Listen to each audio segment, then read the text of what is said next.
निषेध करतो, तुमचा अधिकार करतो। एकीकडे माननीय मुख्यमंत्री महोदय, माननीय उपमुख्यमंत्री महोदय, संपूर्ण महाराष्ट्राची जनता त्या आरोपीला फाशीची शिक्षा झाली पाहिजे म्हणून आपण पाठपुरावा करतो आहोत। आणि दुसरीकडे आपले डीवायएसपी त्या आरोपीला पाठीशी घालण्याचं काम करतात। मला वाटतं की डोंगराळे आणि मालेगाव तालुक्याला बदनाम करण्याचं हे कुटील कारस्थान आहे। आणि म्हणून ज्या डीवायएसपीने हे कृत्य केलेलं आहे, कारण ही केस जेव्हा कोर्टात चालेल तेवढे पुरावे, पोलिसांचा रिपोर्ट याच्यावर त्या आरोपीला फाशीची शिक्षा होणार आहे।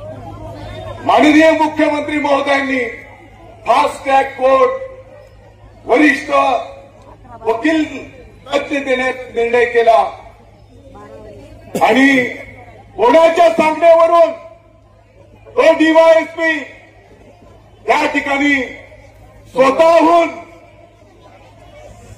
कोर्टाच्या समोर मॅजिस्ट्रेट कस्टडी मागतो। म्हणजे तो आरोपी मॅजिस्ट्रेट कस्टडीत जाईल आणि पुढच्या टप्प्यामध्ये त्याला जामीन मागण्याचा अधिकार प्राप्त होईल। आणि म्हणून या गोष्टीचा मी निषेध करतो।